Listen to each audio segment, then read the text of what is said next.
Quand arriva la Pentecôte, le 50e jour après Pâques, ils se trouvaient réunis tous ensemble. Soudain, il vint du ciel un bruit pareil à celui d'un violent coup de vent. Toute la maison où ils se tenaient en fut remplie. Ils virent apparaître comme une sorte de feu qui se partageait en langues et qui se posa sur chacun d'eux. Alors ils furent tous remplis de l'Esprit Saint. Ils se mirent à parler en d'autres langues et chacun s'exprimait selon le don de l'Esprit. Or, il y avait séjournant à Jérusalem des Juifs fervents, issus de toutes les nations qui sont sous le ciel. Lorsque les gens entendirent le bruit, ils se rassemblèrent en foule.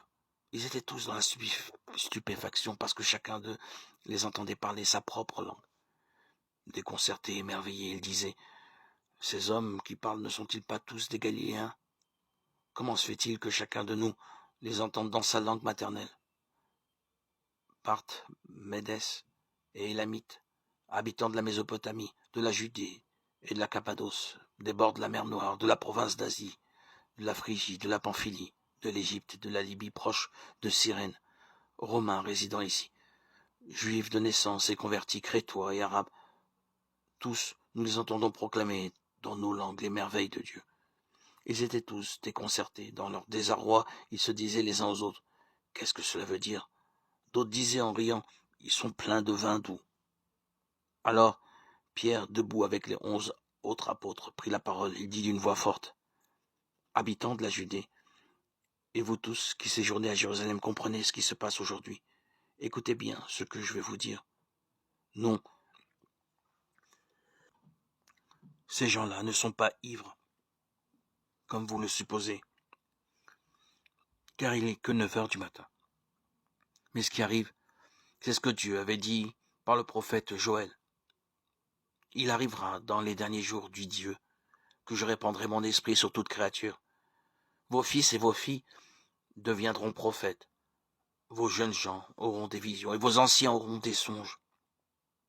Même sur mes serviteurs et sur mes servantes, je répandrai mon esprit en ces jours-là, et ils seront prophètes. Je ferai des prodiges en haut dans le ciel et des signes en bas sur la terre, du sang, du feu, une colonne de fumée. Le soleil se changera en ténèbres, et la lune sera couleur de sang, avant que vienne le jour du Seigneur, grand et manifeste. Alors, tous ceux qui invoqueront le nom du Seigneur seront sauvés. Hommes d'Israël, écoutez ce message. Il s'agit de Jésus le Nazaréen, cet homme dont Dieu avait fait connaître la mission en accomplissant par lui des miracles, des prodiges, des signes au milieu de vous, comme vous le savez bien. Cet homme livré selon le plan et la volonté de Dieu, vous l'avez fait mourir en le faisant clouer à la croix par la main des païens. Or Dieu l'a ressuscité en mettant fin aux douleurs de la mort, car il n'était pas possible qu'il le retienne en son pouvoir. En effet, c'est de lui que parle le psaume de David. Je regardais le Seigneur sans relâche. S'il est à mon côté, je ne tombe pas. Oui, mon cœur est dans l'allégresse, ma langue chante de joie, ma chair elle-même reposera dans l'espérance. Tu ne peux pas m'abandonner à la mort, ni laisser ton fidèle connaître la corruption. Tu m'as montré le chemin de la vie, tu me rempliras d'allégresse par ta présence. Acte 2, 1, 28.